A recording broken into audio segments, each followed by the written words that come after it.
चांदनी रात थी। आसमान पर सफेद बादलों की चादर फैली हुई थी और जमीन पर पहाड़ियों के साए, जैसे किसी गमजदा दिल की परछाइयां। उसी वीराने जंगल में एक झील के किनारे नीले पत्थरों की गुफा में रहती थी नायरा, एक हुस्न की परी, मगर नागिन की कौम से ताल्लुक रखती थी। नायरा के हुस्न के किस्से हवा में उड़ते फिरते थे। कहते हैं, जिसने उसकी आंखों में झांक लिया वो फिर दुनिया में किसी और को देख ही न पाया। मगर उसकी एक बात अलग थी, वो इंसानों से मोहब्बत करने लगी थी और यही मोहब्बत उसकी बर्बादी की वजह बनी। एक रोज जंगल में एक शिकारी घायल पड़ा था। नायरा ने उसे अपने जहर से नहीं, अपने आंसुओं से बचाया। शिकारी होश में आया तो डर गया।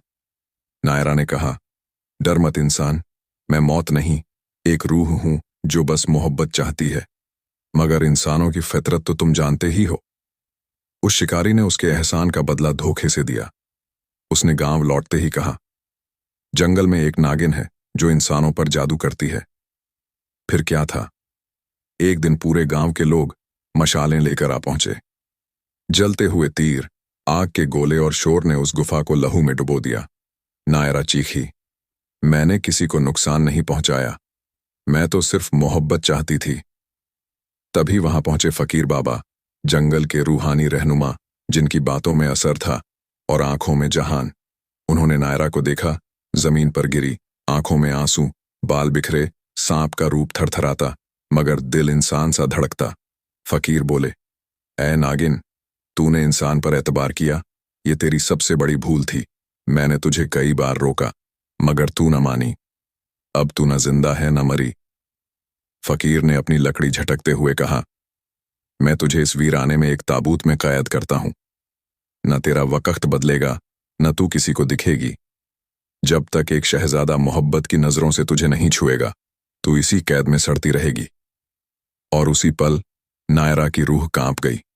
उसकी चीखें हवाओं में गुम हो गईं और उसका सारा वजूद एक संगमरमरी ताबूत में तब्दील हो गया, जो झील के किनारे खंडहर में दफन हो गया। वक्त ने करवट ली। झील पर अब खामोशी का राज था। सिर्फ रात के तीसरे पहर में कभी कभी एक सिसकती आवाज आती थी, कोई आए, कोई मुझे छू ले, कोई मेरी कैद तोड़ दे। जब तन्हाई में दो धड़कनों की गुफ्तगू हुई। झील की सतह पर सूरज की किरणें पिघले सोने सी बिखरी थीं और उसके सामने खड़े थे दो ऐसे लोग जिनके बीच सदियों की दूरी, मगर दिलों में अभी अभी शुरू हुई एक नर्म सी गुफ्तगू। नायरा अभी भी सिहर रही थी। उसके रेशमी बाल झील की हवा में लहराते हुए ऐसे लग रहे थे जैसे किसी टूटे अफसाने के पन्ने हों। उसकी आंखें नम थीं, लेकिन उनमें अब कोई शिकायत नहीं, बस एक सवाल था। तू कौन है? उसने कांपते लहजे में पूछा। आरिश ने मुस्कुराकर कहा, मैं वो नहीं जिसे लोग शहजादा कहते हैं, मैं वो हूं जो तेरी तन्हाई की आवाज सुनकर आया हूं। नायरा ने गौर से उसकी आंखों में देखा। वहां ना लालच था, न शौक़े तख्त, बस एक ऐसी मोहब्बत का सच्चा सुर था जो बिन बोले भी शोर करती थी। मुझे फकीर बाबा ने बद्दुआ दी थी, नायरा ने धीरे से कहा। मुझे इंसानों से मोहब्बत की सजा मिली, मगर तू इंसानों जैसा नहीं लगता। तू तो जैसे मोहब्बत की रूह हो। आरिश ने झील की रेत पर बैठते हुए कहा, मुझे बचपन से ही ये सपना आता था, ताबूत, झील और कोई जो रोता है। शायद मेरी रूह तुझसे पहले ही मिल चुकी थी। नायरा ने थोड़ी देर खामोश रहकर पूछा, क्या तू जानता है मैं कौन हूं? मुझे सिर्फ इतना पता है, आरिश बोला, कि तू वही है जिसकी आजादी मेरे हाथों मुकद्दर थी, और शायद मेरा मकसद सिर्फ तुझे छुड़ाना नहीं, तुझे जानना भी है। उसके इन लफ्जों पर नायरा का दिल कांप उठा। सदियों से जिसे इंसानों से नफरत हो गई थी, अब वही इंसान उसकी धड़कनों की सच्चाई बनता जा रहा था। अगर तू चाहे, नायरा बोली, तो मैं अपना असली रूप दिखा सकती हूं, लेकिन डर लगे तो वापस चला जाना। आरिश मुस्कुराया, जिसे तुझसे मोहब्बत हो वो तेरे हर रूप को कबूल करता है। और फिर नायरा ने अपने बदन पर फैली रोशनी को फैलाया और एक पल के लिए उसका नागिन रूप सामने आया। चमकता हरा रंग, मगर आंखें अभी भी वही इंसानी मोहब्बत से लबरेज। आरिश ने कहा, तू जो भी है, जैसी भी है, तू मेरी है। और नायरा की आंखों से आंसू झर पड़े, मगर वो दर्द के नहीं थे, वो मोहब्बत के पहले नजराना थे। झील की लहरों ने जैसे उनके नाम पर कसम खाई, अब ये मोहब्बत कोई ताबूत नहीं रोक सकता। जब इश्क ने अपना पहला इम्तिहान लिया, झील की रेत पर अब दो परछाइयां थीं, एक मोहब्बत की प्यास, दूसरी मोहब्बत की परवाह। नायरा और आरिश दोनों उस लम्हे को थामे बैठे थे जो सदियों से उनके दरमियान लिखा नहीं गया था। तू अब कहाँ जाएगी? आरिश ने हल्की सी मुस्कान के साथ पूछा। नायरा ने दूर कहीं झील की परली छोर की ओर देखा। मैं तो वहीं हूं जहां तू हो, वरना मेरी दुनिया तो ताबूत में ही दफन हो चुकी थी। आरिश ने मजाकिया लहजे में कहा, तो अब ताबूत की जगह मैं तेरा नया कैदखाना बन जाऊं? नायरा हंस पड़ी। पहली बार उसकी हंसी में जिंदगी थी। अगर मोहब्बत कैद है तो फिर तू मेरा सबसे खूबसूरत कैदी है, लेकिन इश्क जब जरा सा मुस्कुराता है तो तकदीर ताली नहीं बजाती, वो तो सवाल उठाती है। झील की दूसरी ओर एक पुराना बरगद था जहां सालों पहले फकीर बाबा ने बद्दुआ दी थी, और वहीं उनकी रूह अब भी भटकती थी उस कसम की हिफाजत के लिए। जैसे ही नायरा और आरिश उस ओर बढ़े, एक अजीब सी ठंडी हवा चली, पेड़ की शाखें कांप उठीं और एक फुसफुसाहट उभरी। इश्क आसान नहीं है मासूमों, सजा अब भी बाकी है। नायरा ने ठिठक कर कहा, मैंने सोचा था जब मेरा शराब टूटेगा तो सब ठीक हो जाएगा, मगर लगता है कि मोहब्बत को भी इम्तिहान देना होता है। आरिश ने उसका हाथ थामा। तो चल दे देते हैं इम्तिहान। वैसे भी मैं पढ़ाई में अच्छा था, मगर मोहब्बत में टॉपर बनने का वक्त आ गया है। और उसी वक्त झील की जमीन फटी, एक रहस्यमयी गुफा उभरी और उसकी दीवारों पर उभरे अक्षर। इश्क की रूह जब जमीन पर चलती है तो उसे आग की राह से गुजरना पड़ता है। अगर ये मोहब्बत सच्ची है तो ये आग फूल बन जाएगी। आरिश ने नायरा की तरफ देखा। उसकी आंखें ना डरी थीं ना डगमगाई। तू साथ है? उसने पूछा। हर जन्म, हर सांस, नायरा ने जवाब दिया, और दोनों ने हाथ में हाथ डाला और गुफा की आग में कदम रखा। जब आग ने इश्क को परखा, गुफा की दीवारें जैसे धड़क रही थीं, हर पत्थर की नसों में आग बह रही थी। ये कोई आम गुफा नहीं थी, ये मोहब्बत की कस्मों से बनी वो राह गुजर थी जहां सच्चा इश्क मुस्कुरा सकता था और झूठा जल सकता था। नायरा और आरिश ने एक दूसरे का हाथ थामा, जैसे दो परिंदे पहली बार तूफान में उड़ने को तैयार हों। अगर तू पीछे हटे तो मैं तुझसे कोई शिकायत नहीं करूंगी, नायरा ने धीमे से कहा।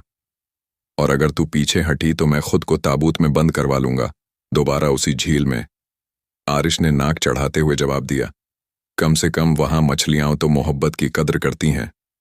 नायरा ने हंसते हुए उसका हाथ कस के पकड़ लिया। बड़ी देर के बाद जिंदगी में हंसी आई है, अब इसे यूं ही नहीं जाने दूंगी। जैसे ही उन्होंने पहला कदम भीतर रखा, जमीन पर आग की लकीरें चमकीं। मगर ये आग उन्हें जलाने की कोशिश नहीं कर रही थी, ये आग उन्हें परख रही थी। दीवारों पर उभरे अल्फाज बदलने लगे।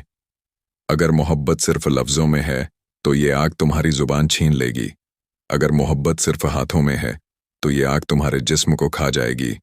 मगर अगर मोहब्बत रूह की है तो आग भी फूल बन जाएगी। अचानक एक भयंकर लपट उठी और उसने नायरा को अलग कर दिया।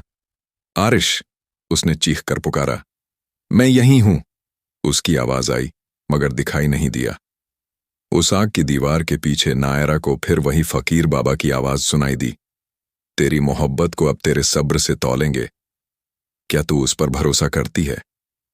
नायरा ने आंखें बंद कीं और कहा, वो शख्स जो मेरी रूह से मोहब्बत करता है वो जमीन पर नहीं, दिल में रहता है। और जिस दिल में मोहब्बत हो वहां आग नहीं लगती, वहां इबादत होती है। एक पल को सब कुछ थम गया, फिर जैसे किसी ने वक्त को फूलों में लपेट दिया। आग की दीवार पिघल गई। आरिश सामने खड़ा था, उसकी आंखों में वही मोहब्बत, वही जुनून। अबे तू ठीक तो है? आरिश ने पूछा, अंदर से भस्म ना हो गई हो? मैं ठीक हूं, नायरा मुस्कुराई, क्योंकि तू मेरा भरोसा बनकर लौटा है। और फिर पूरी गुफा में फूल खिलने लगे, दीवारें महकने लगीं। इश्क ने इम्तिहान पास कर लिया था। गुफा अब वो गुफा नहीं रही थी, अब वो जैसे किसी जन्नत की सीढ़ियां बन गई थी। चारों तरफ गुलाब की खुशबू, दीवारों पर रोशनी का नाच और जमीन पर फूलों की चादर थी। मगर इस सब के पीछे एक अजीब सी खामोशी भी थी, ऐसी खामोशी जो कुछ कहने से पहले आंखों से बहती है। आरिश ने नायरा की तरफ देखा। अबे सुन, ये सब असली है ना? कहीं फिर से तू सपना ना बन जाए। नायरा ने मुस्कुराकर कहा, अगर सपना हूं तो मत जगाना, और अगर हकीकत हूं तो थामे रखना। दोनों ही सूरतों में तू ही मेरा जवाब है। इसी बात पर पीछे से एक गूंजती हुई आवाज आई। हर मोहब्बत जवाब नहीं होती, कभी कभी वो सवाल बन जाती है उम्र भर के लिए। दोनों पीछे पलटे। एक बूढ़ा साया दीवार से निकलकर सामने आया। लंबा काला चोगा, झुकी हुई कमर, मगर आंखें जैसे किसी तिलिस्मी किताब के पन्ने हों। तुम कौन हो? आरिश ने पूछा। कोई वाईफाई वाला फकीर हो या नया ऐप अपडेट? बूढ़ा मुस्कुराया। मैं वो वक़्त हूं जो इस गुफा में कैद है। नायरा की मोहब्बत ने मुझे जगा दिया और तेरे भरोसे ने मुझे जिंदा कर दिया। नायरा हैरान हुई। क्या मतलब? जब फकीर बाबा ने तुझे बद्दुआ दी थी, उन्होंने एक और राज भी छुपाया था। उन्होंने कहा था कि अगर कोई तुझसे बेइंतहा मोहब्बत करे, मगर बिना किसी लोभ, लालच या डर के, तो न सिर्फ तू आजाद होगी, बल्कि इस गुफा की रूह भी रिहा होगी। मतलब तू भी किसी मोहब्बत में जल गया था? आरिश ने पूछा। हाँ, और उस मोहब्बत ने मुझे इसी गुफा में पत्थर बना दिया। मगर आज तुम दोनों ने मुझे भी मोक्ष दिया। नायरा ने धीमे से कहा, हम तो बस एक दूसरे से मोहब्बत कर रहे थे, मगर यही मोहब्बत सबसे बड़ा ताबीज होती है। बूढ़े साय ने कहा, और धीरे धीरे उसकी रूह हवा में घुल गई। जैसे ही वो रूह हवा में विलीन हुई, गुफा की आखिरी दीवार टूट गई और उनके सामने एक रास्ता खुला जो सीधा जंगल से होते हुए एक पहाड़ी झरने की तरफ जाता था। चले? आरिश ने नायरा का हाथ थामते हुए कहा। हाँ, मगर इस बार तू आगे चलेगा, नायरा बोली। क्यों? आरिश ने पूछा। क्योंकि अब मेरी जिंदगी की बागडोर तेरे हाथों में है और मुझे भरोसा है कि तू इसे किसी पहाड़ी से नीचे नहीं गिराएगा, नायरा ने आंख मारते हुए कहा। और दोनों चल पड़े उस झरने की ओर, जहां शायद मोहब्बत का अगला इम्तिहान छुपा बैठा हो। जब झरना कोई आईना बन गया, वो झरना नहीं था जो बस पानी गिराता है। वो ऐसा झरना था जिसमें पानी नहीं, रूहें गिरती थीं, और जो उसमें झांकता उसे अपनी सच्चाई दिखाई देती। आरिश ने जैसे ही पहला कदम उस झरने की तरफ बढ़ाया, एक ठंडी लहर उसकी तरफ लपकी। अबे ओ, नहाने का टाइम नहीं है मेरा, मैं सिर्फ देख रहा था, उसने घबरा के कहा। नायरा हंसी। ये झरना तुझे नहलाएगा नहीं, तेरी नीयत धो डालेगा, और पता नहीं, शायद मेरी मोहब्बत का टेस्ट भी ले ले। जैसे ही दोनों उस झरने के किनारे पहुंचे, अचानक से पानी की धार बीचों बीच फट गई और उसके अंदर से एक दर्पण निकला जो पानी से बना हुआ था, मगर उसमें हर चेहरा, हर एहसास असलियत से ज्यादा साफ दिखता था। इसे क्या करना है? आरिश ने पूछा। शायद इसमें झांकना है, नायरा बोली। अरे, मैं तो रोज आईना देखता हूं, कोई कसर नहीं छोड़ी खुद को पसंद करने में। लेकिन ये आईना तुझे तेरी मोहब्बत दिखाएगा, और ये भी कि तू मेरे लिए कितना सच्चा है, नायरा ने धीमे से कहा। आरिश ने एक गहरी सांस ली और उस झरने के आईने में झांका। पहले तो उसमें कुछ नहीं था, फिर धीरे धीरे उस पानी के अंदर उसकी अपनी तस्वीर उभरी, मगर अकेली नहीं। उसके पीछे नायरा खड़ी थी, मगर नागिन के रूप में, आंखें चमकती हुईं, बालों में नागफनी के फूल और पीठ पर चमचमाती चांदी की तराश। आरिश एकदम चौंका। ओ तेरी, ये तू है? हाँ, ये मेरा असली रूप है, जिसे तूने अपनी मोहब्बत से इंसानियत में बांध रखा है, नायरा की आवाज झरने से आई। तो फिर तेरा नागिन होना मेरे लिए कोई फर्क नहीं लाता, क्योंकि मैं तुझसे इश्क करता हूं, तेरे रूप से नहीं, तेरे उस दिल से जो मेरी हर बात पे मुस्कुराता है और कभी कभी काट खाने को दौड़ता है, उसने आंख मारते हुए कहा। झरने का पानी एकदम से सोने जैसा चमकने लगा। एक आवाज गूंजी, इश्क जब शक्ल से नहीं, शख्सियत से हो, तो वो रूहों को भी आजाद करता है। नायरा ने भी झरने में झांका। वहां उसे अपना इंसानी रूप दिखा, और साथ ही आरिश उसके पीछे खड़ा, जैसे उसकी हर तकलीफ को गले लगा रहा हो। अबे ओ, इतना हीरो मत बनाकर दिखा इसे, आरिश ने कहा। वैसे भी मैं रियल लाइफ में कपड़े धोता हूं, ना कि नागिनों का जाल। नायरा हंसते हंसते उस पर झरने का पानी उछाल देती है और फिर झरना दोनों पर बरस पड़ा, जैसे मोहब्बत ने उन्हें बरकतों से नहला दिया हो। झरने के बाद का रास्ता नर्म था, जैसे किसी ने फूल बिछा रखे हों, मगर फूलों के नीचे कांटे भी छुपे बैठे थे। नायरा और आरिश अब एक दूसरे के और करीब हो चुके थे, मगर मोहब्बत जितनी गहराती है, इम्तिहान उतने ही पेचीदा हो जाते हैं। अचानक जंगल का मौसम बदल गया। आसमान में बादल, हवाओं में सरसराहट और चारों तरफ एक अजीब सी बूंद बूंद बदगुमानी। लगता है मौसम को भी हमारी मोहब्बत हजम नहीं हो रही, आरिश ने गर्दन खुजाते हुए कहा। नायरा ने माथा सिकोड़ते हुए पूछा, तुझे कुछ अजीब नहीं लग रहा? अरे मैं तो सुबह से तुझ में ही उलझा हूं, अब और क्या अजीब लगना बचा है? जवाब में नायरा की आंखें एकदम सतर्क हो गईं। नहीं आरिश, ये मजाक का वक्त नहीं। मुझे नागिन की तरह एक सरसराहट महसूस हो रही है, जैसे कोई हमें देख रहा हो। और तभी पेड़ों के झुरमुटों के पीछे से एक काली परछाई लहराई, लंबी, पतली और इतनी सलीके से चलती हुई कि इंसान हो ही नहीं सकती थी। कौन है? आरिश ने जोर से पूछा। परछाई रुकी और फिर एक स्त्री की आवाज आई। तू वही है ना जिसने उस ताबूत को छुआ? आरिश ने सीना चौड़ा करके जवाब दिया। हाँ, और हाथ धो के नहीं, दिल से छुआ था। अचानक सामने एक और नागिन प्रकट हुई, मगर उसकी आंखों में मोहब्बत नहीं, जहर था। नाम था ज़ोहरा, नायरा की सौतेली बहन, जो हमेशा से नायरा से जलती थी। बहन तू? नायरा ने चौंकते हुए पूछा। हाँ, और अब मैं तुझे फिर से कैद करने आई हूं। तू सोचती है कि एक शहजादा आएगा और तुझे आजादी मिल जाएगी? नहीं बहन, आज ये शहजादा मेरी बद्दुआ का शिकार बनेगा। आरिश ने कान खुजाते हुए कहा। अबे बहन, तू नागिन है या नाटक चैनल? इतना ड्रामा मत कर, बताओ सीधा क्या मसला है? मसला ये है, ज़ोहरा फुफकारते हुए बोली, कि जब मुझे तुझसे ज्यादा ताकतवर समझा गया, फिर भी फकीर बाबा ने तुझे मोहब्बत की ताबीर बना दिया और मुझे सिर्फ जहर। नायरा ने हाथ आगे बढ़ाते हुए कहा। ज़ोहरा, मैं तुझसे लड़ना नहीं चाहती। अगर तुझे अपनी जगह चाहिए मैं हट जाती हूं, मगर ये लड़का मेरा है, मेरी मोहब्बत है। तो फिर मोहब्बत का इम्तिहान दो। ज़ोहरा चीखी और जमीन पर नागों की एक पूरी फौज प्रकट हो गई। आरिश ने अपनी जेब से कुछ नहीं निकाला, बस नायरा का हाथ थामा और कहा, आजा नागिन, अब तेरे साथ मिलके इन नागों को पायजामा पहनाते हैं। और शुरू हुआ मोहब्बत बनाम जलन का एक नागिन सा मुकाबला, जिसमें नायरा के नाच में मोहब्बत की रोशनी थी और ज़ोहरा के फन में अंधकार की आग।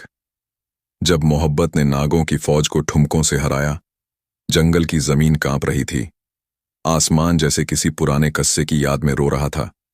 सामने थी ज़ोहरा, नागों की मलिका, आंखों में धुआं, फन में आग, और उसके सामने थे नायरा और आरिश, दो आशिक, एक नागिन, एक नॉर्मल लड़का, मगर दिल दोनों के पास ही बड़ा था। तो खेल शुरू हो जाए, ज़ोहरा ने फन लहराते हुए कहा। हाँ हाँ जरूर, पर पहले ये बता दें, बीच में चाय का ब्रेक मिलेगा या सीधा नागिन नागिन खेलेंगे? आरिश बोला और नायरा उसकी बांह पकड़कर मुस्कुरा दी। जरा सीरियस हो जा, ये नाग शोले नहीं उगलते, सीधा जहर फेंकते हैं, नायरा ने कहा। ज़ोहरा ने अपने चारों ओर नागों की पूरी फौज बुला ली, कुछ सुनहरे, कुछ काले और कुछ ऐसे कि देखकर बिल्लियां भी उल्टी दिशा में भागे। नायरा ने अपनी आंखें बंद की और फिर उसका रूप बदलने लगा। फिर से वही तेज तर्रार नागिन, बाल उड़ते हुए, माथे पर चमकता हुआ चांदी का तिलक और आंखों में मोहब्बत की बिजली। तेरी एक मोहब्बत मेरी पूरी नफरत को नहीं हरा सकती, ज़ोहरा ने कहा। तो फिर देख, मोहब्बत के ठुमके नागों की फौज पर कैसे भारी पड़ते हैं। नायरा ने जमीन पर जोर से पैर पटका और शुरू हो गया नागिन डांस, लेकिन वो क्लासिक वाला नहीं। इसमें इश्क की तरंगें थीं, मोहब्बत की बिजली, और वो हर एक कदम ज़ोहरा के जहर को फीका करता जा रहा था। आरिश तो वहीं बगल में खड़ा ताली बजा रहा था। वाह, मेरी नागिन तो आइटम नंबर भी कर ले और आस्था की आरती भी। तभी ज़ोहरा ने एक जहरीले नाग को सीधा आरिश की तरफ भेजा। अबे ओ, इतना जहर, ब्रेकअप में भी इतना ड्रामा नहीं होता। वो पीछे हटने ही वाला था कि नायरा ने छलांग लगाकर उस नाग को हवा में ही पकड़ लिया, और फनमा की आंखों में कयामत के बादलों जैसा गुस्सा था, मगर उसके नागों की फौज अब सशक्त नहीं थी। नायरा और आरिश ने मिलकर उसे वो जादू दिखा दिया था जिससे उसकी ताकत कमजोर हो गई थी। पर जोहरा अब भी हिम्मत नहीं हारने वाली थी, क्योंकि उसकी नफरत एक विशाल समंदर की तरह थी, गहरी, उथली नहीं। तुम दोनों की जीत तो ठीक है, लेकिन मेरे पास एक आखिरी कार्ड है, जोहरा ने गुस्से में बड़बड़ाते हुए कहा। ओ जी, अब ये क्या नया ड्रामा शुरू कर दिया? आरिश ने मुस्कुराते हुए पूछा। जोहरा ने अपनी आंखें बंद की और एक गहरी सांस ली। फिर उसने एक पंख फैलाया और जमीन पर खड़ा होते हुए गहरे सुर में कहा, तुम दोनों की मोहब्बत इतनी मस्त है तो ये समझ लो, तुम्हारे बीच का प्यार अब एक बार फिर से परखा जाएगा। नायरा और आरिश ने एक दूसरे की ओर देखा, लेकिन फिर दोनों एक साथ बोले, हमसे मोहब्बत की ताबीर तो किसी और ने नहीं दी, ये हमारी मेहनत है। वहीं जंगल में एक रहस्यमय आवाज गूंजी, इश्क कभी किसी के नियंत्रण में नहीं होता जोहरा, और तुम इसका दमन नहीं कर सकती। यह आवाज किसी और की नहीं, बल्कि फकीर बाबा की थी, जिनकी बद्दुआ से नायरा की तकदीर बदल गई थी। फकीर बाबा का चेहरा आकाश से प्रकट हुआ और उन्होंने जोहरा की ओर देखा। तू सोचती है कि तुझे बदला लेने का अधिकार है, पर तेरी नफरत तेरे ही खात्मे की शुरुआत बन चुकी है। क्या? जोहरा चौंकी। तुम फिर से आ गए हो?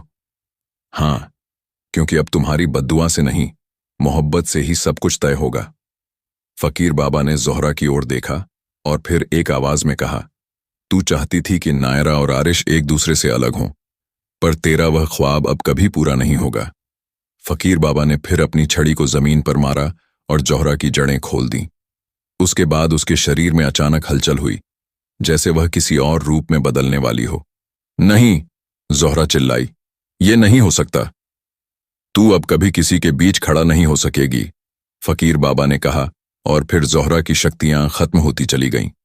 वह जिद्दी नागिन अब अपनी सजा पा चुकी थी। वहीं नायरा और आरिश एक दूसरे की ओर मुड़े और उनकी आंखों में मोहब्बत की नर्म रोशनी चमक रही थी। नायरा ने हौले से कहा, आरिश, इस जंगल में तुम्हारे साथ हर पल को जीने का मजा कुछ और ही है।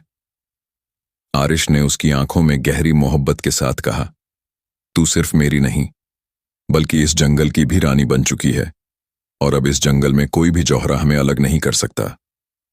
उसी समय जंगल में फिर से शांति छा गई। हवा में एक ताजगी थी, जैसे कोई गम अब बचे नहीं। नायरा और आरिश ने एक दूसरे का हाथ थाम लिया और साथ चल पड़े, जैसे दो जिंदगी एक हो गई थीं। अब दोनों की दुनिया सिर्फ एक दूसरे के इश्क से रोशन थी, और जोहरा की नफरत की कहानी अब सिर्फ एक याद बनकर रह गई थी। जब दिलों में बसी मोहब्बत, तो फिर कोई ख्वाब अधूरा नहीं रह जाता। जंगल में अब पूरी तरह से शांति फैल चुकी थी।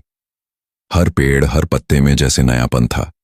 हवा में मोहब्बत का एहसास था, और नायरा और आरिश की दुनिया अब उनके प्यार से रोशन हो चुकी थी। लेकिन उस खौफनाक जोहरा की हार के बाद एक नई चुनौती सामने आ गई थी। क्या सचमुच अब सब कुछ खत्म हो गया था, या फिर कुछ और भी बाकी था? आरिश और नायरा साथ चल रहे थे, लेकिन उनके मन में एक हल्का सा डर था। जोहरा की नफरत भरी ताकत खत्म हो गई थी, लेकिन क्या यह सब हमेशा के लिए था? क्या इस जंगल की शांति कभी टूटेगी? आरिश, नायरा ने धीमे से कहा, तुझे लगता है कि सब कुछ ठीक हो गया है? आरिश ने उसकी तरफ देखा और मुस्कुरा दिया। तुम्हारी आंखों में जिस तरह की मोहब्बत है, मुझे नहीं लगता कि अब कुछ गलत हो सकता है। नायरा ने उसकी बातों पर सिर झुका लिया, लेकिन फिर उसकी आंखों में एक ताजी चमक आ गई। हाँ, तुम ठीक कहते हो, उसने कहा, मगर फिर भी क्या किसी और संकट का सामना हमें करना पड़ेगा? आरिश ने नायरा का हाथ पकड़ा और दोनों को एक गहरी शांति का एहसास हुआ। क्या तुम मेरे साथ हो नायरा? हम साथ मिलकर किसी भी तूफान का सामना कर सकते हैं, उसने कहा। हमारा प्यार अब हर बाधा को पार कर चुका है। लेकिन तभी एक धीमी सी आवाज आई, जैसे जोहरा के नागों की कोई अंतिम छाया जंगल में से गुजर रही हो। नायरा और आरिश दोनों चौंक पड़े। आवाज धीरे धीरे तेज हो रही थी। उन्होंने चारों ओर नजर दौड़ाई, लेकिन कुछ दिखाई नहीं दिया। लेकिन अचानक एक घना धुआं सामने से उठने लगा। फिर वह घना धुआं किसी सूरत में बदलने लगा और सामने खड़ी थी वह डरावनी जोहरा। नहीं, तुम नहीं, नायरा चिल्लाई। तुम फिर से वापस आ गई हो। ज़ोहरा के चेहरे पर एक नई रहस्यमय। दूसरी ओर जंगल में हरियाली फिर से खिल उठी थी। पेड़ पौधे जो कभी डर और घबराहट से जूझते थे, अब हर सुबह सूरज की किरणों में नहा रहे थे। नायरा और आरिश की मोहब्बत ने इस जंगल को एक नई पहचान दी थी, एक पहचान जो शांति, प्रेम और समृद्धि से भरी हुई थी। आरिश, नायरा ने एक दिन उसकी आंखों में झांकते हुए कहा, तुम्हारे साथ रहकर मुझे ऐसा लगता है कि मैं अब अपनी दुनिया में हूं। हर डर, हर डरावनी रात अब सिर्फ एक याद बन चुकी है। आरिश ने उसकी बातों पर मुस्कुराते हुए कहा, तुम्हारे साथ तो यह जंगल भी स्वर्ग सा लगता है। जहां तुम हो वहां हर जगह रोशनी है। नायरा ने एक गहरी सांस ली और कहा, लेकिन हमें यह नहीं भूलना चाहिए कि हमारी मोहब्बत में ही सच्ची ताकत है। हमें हर मुश्किल का सामना करना है, हर रुकावट को पार करना है। आरिश ने उसकी बातों को मान्यता दी। हाँ, हम दोनों के प्यार ने दुनिया को बदल दिया है और अब हमें इसे हमेशा बचाए रखना है। यह कहते हुए दोनों जंगल के एक शांत कोने में बैठे थे। अचानक एक हल्की सी आवाज सुनाई दी।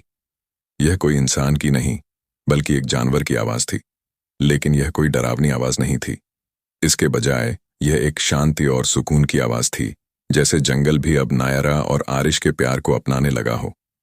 क्या तुमने सुनी? नायरा ने कान लगाकर पूछा। आरिश ने नजरें घुमाकर कहा, हाँ, यह आवाज बिल्कुल अलग है। यह इस जंगल का हिस्सा बन चुकी है। वो आवाज धीरे धीरे पास आती गई और सामने से एक अद्भुत दृश्य सामने आया। एक सफेद रंग का सफेद हंस अपनी सुंदरता के साथ उनके पास आकर बैठ गया। उसकी आंखों में गहरी समझ और शांति थी। नायरा और आरिश ने उस हंस को देखा और मुस्कुराए। क्या तुम देख रहे हो? नायरा ने कहा, यह सफेद हंस तो हमारे प्यार की निशानी जैसा है। आरिश ने उसकी बातों से सहमति जताई। हाँ, यह हंस हमारे दिलों का प्रतीक है। हमें अब यह समझ में आ गया है कि हमारा प्यार अब इस दुनिया के लिए एक मिसाल बन चुका है। तभी सफेद हंस ने अपनी पंखों को फैलाया और एक शांति भरी उड़ान भरते हुए आकाश की ओर उड़ गया। नायरा और आरिश की आंखों में आंसू थे, लेकिन यह आंसू खुशी के थे। उन्होंने एक दूसरे को गले लगाकर महसूस किया कि वे सचमुच अब हर परेशानी और संकट से ऊपर उठ चुके थे। अब हमें कभी किसी चीज का डर नहीं होगा, आरिश ने कहा। हमारा प्यार अब और भी मजबूत हो गया है। नायरा ने सिर झुका लिया और मुस्कुराते हुए कहा, हमारे प्यार ने ही हमें सच्चा साहस दिया है।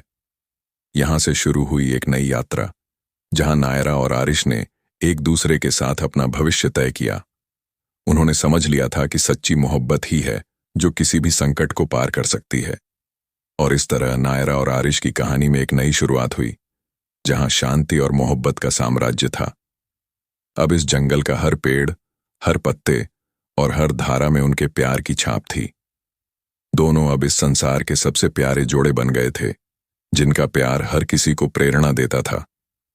लेकिन जो कुछ भी हुआ, वह हमेशा नायरा और आरिश के दिलों में रहेगा और उनके प्यार की मिसाल हर दिल में गूंजेगी।